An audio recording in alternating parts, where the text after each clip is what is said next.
इस वीडियो में एलिसीड के चैप्टर 104 से 108 को एक्सप्लेन किया गया है। अगर इससे पहले के पार्ट्स नहीं देखे हैं तो प्लेलिस्ट में जाकर देख सकते हो। चैप्टर शुरू होता है और स्योंगा उस जगह पहुंचता है जहां उसके बंदों पर अटैक हुआ था। उसे बताया जाता है कि अटैक करने के बाद वो लोग वहां से भाग चुके हैं। इसके बाद हमें सुमन कंग दिखाया जाता है जो किसी से बात कर रहा होता है। वो पूछता है कि क्या उन्होंने यूनियन पर रेड कर दी थी, क्या वो सच में इतने रेकलेस हैं कि क्लाइन ब्रदर्स को बचाने के लिए ऐसा कर बैठे। सामने वाला कहता है कि हाँ, और यूनियन ब्रांच भी इस बात से बुरी तरह हिल गई होगी। सुमन कांग जवाब देता है कि ये बात सही है। भले ही वो यूनियन का HQ नहीं था, लेकिन यूनियन पर हमला तो हुआ है। वो कहता है कि वो उन्हें भी ढूंढ लेंगे, लेकिन सावधान रहने को कहता है कि यूनियन के हाथ न लग जाए। तभी वहां सियोक-च्योल आता है और कहता है कि वो शिन्हवा की बजाय यूनियन ज्वाइन करना चाहता है। वो कहता है कि उसे समझ आ गया है कि शिन्हवा उसके लिए बिल्कुल भी सूटेबल नहीं है। उसे बहुत सी बातें बताई गईं, लेकिन उसे ये सब बेवजह का झंझट लगता है, इसलिए अब वो यूनियन ज्वाइन करेगा। सुमन कांग उसे समझाते हुए कहता है कि ग्रुप्स ऐसे नहीं होते कि जब मन किया ज्वाइन कर लिया, और अगर ऐसा पॉसिबल भी हो तो भी सियोक-च्योल को शिन्हवा ही जाना चाहिए, क्योंकि उसे पता नहीं है, लेकिन शिन्हवा इस कंट्री की बेस्ट ऑर्गेनाइजेशन है। सियोक-च्योल तंज कसते हुए कहता है कि ठीक है, वो उसकी बात सुन लेगा, क्योंकि उसने पहले ही शिन्हवा को बता दिया है कि वो उन्हें ज्वाइन करेगा। लेकिन उसके पास एक सवाल है। उसे बताया गया था कि वो अवेकेंड है और उसकी पावर बॉडी स्ट्रेंथनिंग और फिजिकल पावर है। फिर भी हाल ही में उसे एक लड़के ने, नहीं, 2 लोगों ने नॉकआउट कर दिया। उसे ये बात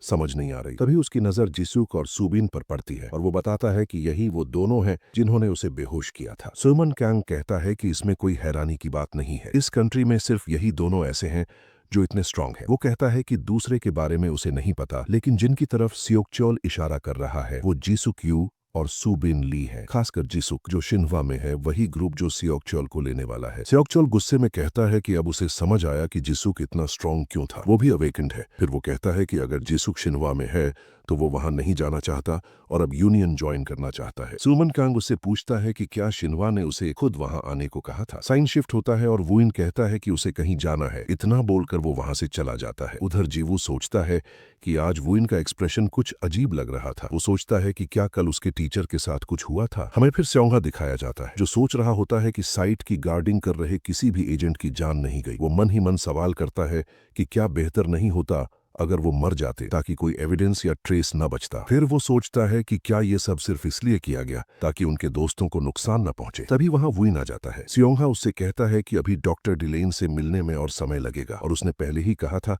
कि जब मिलना पॉसिबल होगा तो वो खुद बताएगा। वुइन पूछता है कि क्या उसने डॉक्टर डिलेन को बताया कि वो आया था। स्योंगा कहता है कि हाँ, और डॉक्टर डिलेन ने कहा है कि जैसे ही वो फ्री होंगे वो खुद वुइन को बुला लेंगे। वुइन सीधा पूछता है कि उसके टीचर के साथ कुछ हुआ है ना। वो कहता है कि डॉक्टर डिलेन ऐसा करने वाले इंसान नहीं है। वो जानना चाहता है कि उसके टीचर के साथ क्या हुआ। स्योंगा उसे वापस जाने को कहता है, लेकिन वुइन कहता है कि वो सच जानने का हकदार है। आखिरकार स्योंगा बताता है कि डॉक्टर डिलेन क्लाइन ब्रदर्स के साथ भाग चुके हैं और इस समय वो इस मामले की इन्वेस्टिगेशन कर रहा है। वो कहता है कि अभी कुछ भी कंफर्म नहीं है, इसलिए वुइन को ज्यादा चिंता नहीं करनी चाहिए। ये सुनकर वुइन वहां से जाने लगता है, लेकिन तभी उसे एक फ्लैशबैक याद आता है। उसे याद आता है कि कुछ लोग कह रहे थे कि वो बहुत एथलेटिक है और उम्र कम होने के बावजूद ज्यादातर एडल्ट से ज्यादा स्ट्रांग है। उसे ये भी याद आता है कि भले ही उसे चोट पहुंचाई जाए, उसकी वुंड्स बहुत जल्दी हील हो जाती थीं। फिर एक लैब का सीन आता है जहां कुछ लोग कहते हैं कि ये मेडिकल कम्युनिटी के लिए बहुत बड़ी डिस्कवरी है और इस बच्चे पर और स्टडी करनी चाहिए, लेकिन वो कहते हैं कि वो बहुत छोटा है और अगर ये बात बाहर गई तो वो मुसीबत में पड़ जाएंगे, इसलिए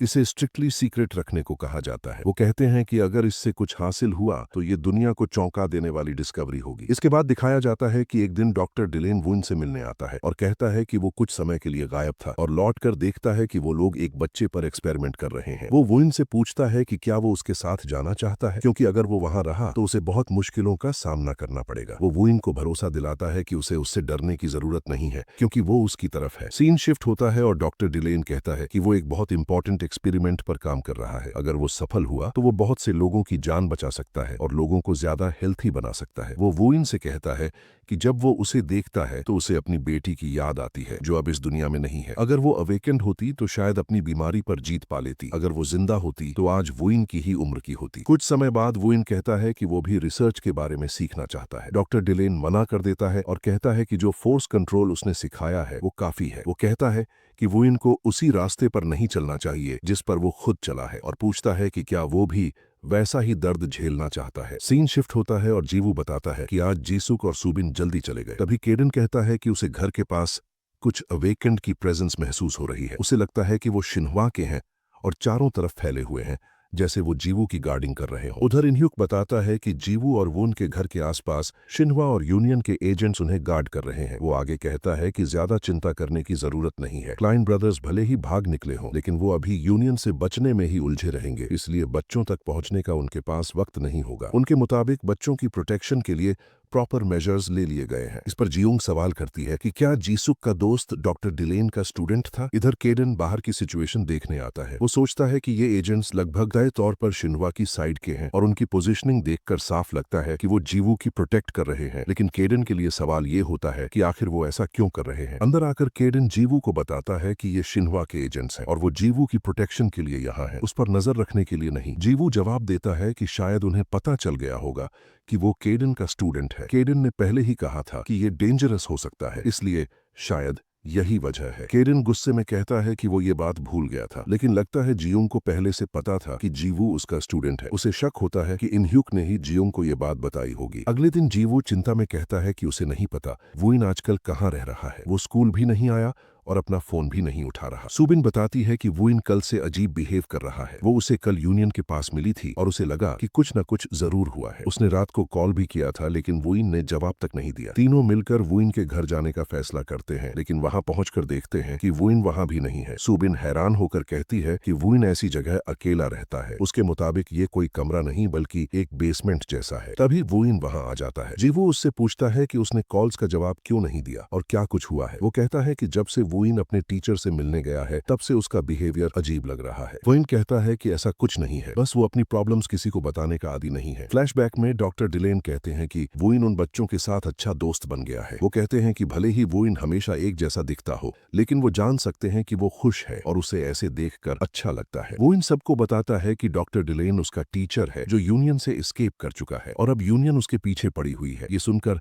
सब शॉक रह जाते हैं। सुबिन बताती है कि डॉक्टर डिलेन एक वांटेड अवेकेंड है जो फॉरबिडन एक्सपेरिमेंट्स के लिए जाना जाता है। वो कहती है कि शायद इसी वजह से उसे भी जल्दी घर जाने को कहा था। वो इन भावुक होकर कहता है कि भले ही डॉक्टर डिलेन एक वांटेड मैन हो, लेकिन उसके लिए वो उसके पिता जैसे हैं। वो खुद उनसे पूछना चाहता है कि क्या उन्होंने सच में उसे पीछे छोड़ने का फैसला किया था। जीवू कहता है कि वो सब मिलकर डॉक्टर डिलेन को ढूंढेंगे। उसका मानना है कि यूनियन के पीछे पड़े होने की वजह से वो ज्यादा दूर नहीं गए होंगे। जीसुक और सुबिन भी इसके लिए तैयार हो जाते हैं और वो इनसे पूछते हैं कि क्या उसे कोई आइडिया है कि डॉक्टर डिलेन कहाँ मिल सकता है। वो इन बताता है कि आसपास कुछ जगहें हैं जिन्हें वो लोग सेफ हाउस के तौर पर इस्तेमाल करने वाले थे। वो सबसे पहले उन्हीं जगहों को चेक करेगा। इसी बीच कुछ एजेंट्स स्योंगा को कॉल करके बताते हैं कि सारे बच्चे वुइन के घर पर हैं और जीवू और जिसुक की वजह से शिन्हुआ के एजेंट्स भी आसपास ही मौजूद हैं। रूफ पर जीसुक और सुबिन सोचते हैं कि इन एजेंट्स को चकमा देकर यहाँ से कैसे निकला जाए। वुइन पूछता है कि उसका टीचर एक वांटेड मैन है, तो क्या वो सच में श्योर हैं कि वो उसकी मदद करना चाहते हैं। जीसुक उसे चिंता न करने को कहता है और अपनी पावर एक्टिवेट कर देता है। वो अपनी एबिलिटी से एजेंट्स की नजर से बचते हुए सबको वहां से निकाल ले जाने की सोचता है। जीसुक अपनी पावर से सबको हवा में उठाकर उस जगह से दूर ले जाने लगता है। सीन शिफ्ट होता है और एक आदमी कहता है कि अब उनके पीछे सिर्फ यूनियन ही नहीं बल्कि शिन्हुआ भी पड़ गई है और ये सब उन्हीं की वजह से हुआ है। इस पर डॉक्टर डिलेन पूछता है कि क्या इसी वजह से वो इन्हें यहाँ लाया है। वो आदमी जवाब देता है कि उनका इस्तेमाल यहाँ करने का इरादा नहीं था, उसने इसे कहीं और ट्राई किया था, लेकिन सच कहें तो उनके लिए ये सब कंज्यूम करना वेस्ट है। लेकिन क्लाइन ब्रदर्स की हालत पहले से ही खराब है। आखिर में हम देखते हैं कि वुइन, जीवू, जीसुक और सुबिन अलग अलग जगहों पर जाकर डॉक्टर डिलेन को ढूंढते रहते हैं, लेकिन जब उन्हें कुछ हाथ नहीं लगता तो वो फैसला करते हैं कि बाकी की चारों जगहों को जल्दी जल्दी स्प्लिट होकर सर्च किया जाए। दूसरी तरफ स्योंगा और इनह्यूक लगातार जीसुक और सुबिन को कॉल्स कर रहे होते हैं, लेकिन दोनों में से कोई भी रिप्लाई नहीं करता। तभी उन्हें समझ आ जाता है कि वो सब डॉक्टर डिलेन को ढूंढने के लिए वहां से निकल चुके हैं। इनह्यूक कहता है कि उन्हें ये नहीं पता कि क्लाइन ब्रदर्स भी उनके साथ हैं और ये सिचुएशन काफी डेंजरस हो सकती है। सीन शिफ्ट होता है और हम देखते हैं कि वो आदमी अपनी पावर का इस्तेमाल करके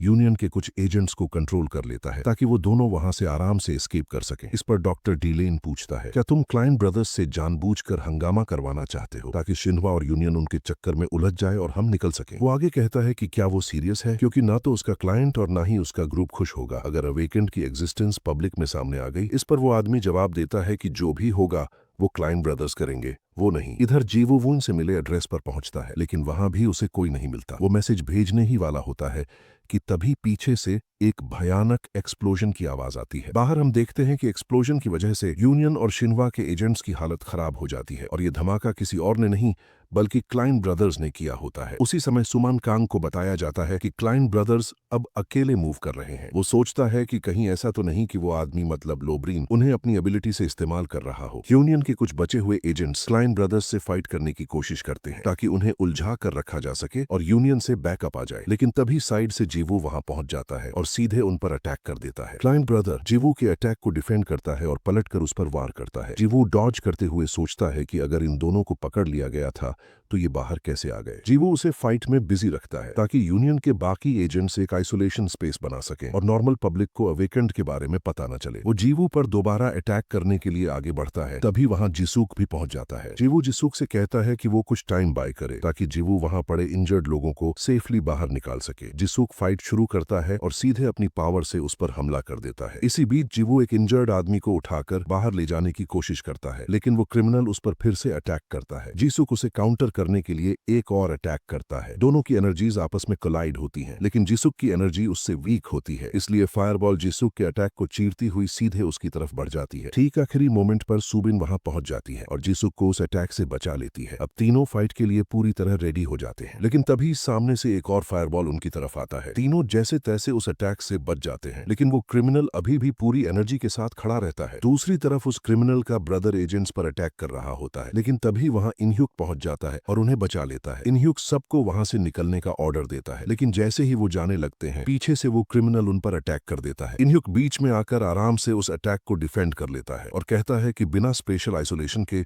फाइट नहीं करनी चाहिए थी। इतना कहते ही वो तुरंत एक आइसोलेशन स्पेस बना देता है। अब इनह्युक उसे फाइट की चुनौती देता है और वो क्रिमिनल दोनों हाथों में फायरबॉल लेकर इनह्युक पर अटैक करता है, लेकिन इनह्युक के लिए उनसे बचना बच्चों का खेल साबित होता है। इनह्युक उसके अटैक्स को डॉज करता है और अगले ही पल बिना उसे भनक लगे उसके बिल्कुल पास पहुंच जाता है। फिर वो अपनी पावर एक्टिवेट करता है और एक जबरदस्त एनर्जी सर्ज के साथ उस पर हमला कर देता है, जिससे उसकी हालत लगभग मरने जैसी हो जाती है। दूसरी तरफ जिसूक और सुबिन को भी फाइट में काफी मुश्किल हो रही होती है, क्योंकि उनका ओपोनेंट उन तीनों से कहीं ज्यादा पावरफुल होता है। टीम वर्क से वो उसे थोड़ा बहुत डैमेज तो कर पाते हैं, लेकिन तीनों जानते हैं कि इस तरह ना तो वो उसे हरा पाएंगे और ना ही खुद को बचा पाएंगे। जीवू कहता है कि वो उसका ध्यान अपनी तरफ खींच लेगा और तब जिसूक और सुबिन उस पर पूरा अटैक करें। सुबिन इसे बेवकूफी बताती है, लेकिन जिसूक जानता है कि उनके पास इसके अलावा कोई ऑप्शन नहीं है। दोनों अपनी पावर गैदर करना शुरू करते हैं, क्योंकि अगर उसे हराना है तो उन्हें मैक्सिमम पावर से हमला करना होगा। वो क्रिमिनल ये देखकर उन्हें रोकने के लिए आगे बढ़ता है, लेकिन जीवू उसके रास्ते में आ जाता है। जीवू फाइट करते हुए सोचता है कि अगर उसने उसे आगे जाने दिया तो जिसूक और सुबिन बच नहीं पाएंगे। फायर एनर्जी की वजह से जीवू को फाइट करने में काफी प्रॉब्लम हो रही होती है, लेकिन उसे ये करना ही पड़ता है ताकि जिसूक और सुबिन अपनी फुल पावर गैदर कर सकें। जेऊ तेजी से मूव करना शुरू करता है, जिससे एनर्जी क्लैशेस और भी ज्यादा वायलेंट हो जाती है। तभी पीछे से जिसूक और सुबिन आवाज देते हैं कि वो रेडी हैं। दोनों अपनी फुल पावर से अटैक करते हैं और जीवू को बिल्कुल लास्ट मोमेंट पर डॉज करना होता है ताकि क्रिमिनल को बचने का जरा भी टाइम न मिले। जीवू उसकी एक आर्म पकड़ लेता है ताकि वो डॉज करके भाग न सके। जैसे ही वो अपनी आर्म छूटने के लिए जीवू पर हमला करने की कोशिश करता है, जीवू तुरंत फुल स्पीड में वहां से निकल जाता है। जिसूक और सुबिन की कंबाइंड एनर्जी सीधे उस क्रिमिनल को घेर लेती है और एक जबरदस्त धमाके के साथ वहां सिर्फ धूल ही धूल रह जाती है। तीनों खुशी मनाने लगते हैं कि शायद उन्होंने उसे हरा दिया है, लेकिन जैसे ही धूल बैठती है वो कमीना क्रिमिनल फिर से खड़ा हो जाता है। लेकिन हाँ, इस बार वो लोब्रीन के कंट्रोल से बाहर चुका होता है और यहीं पर यह चैप्टर खत्म हो जाता है।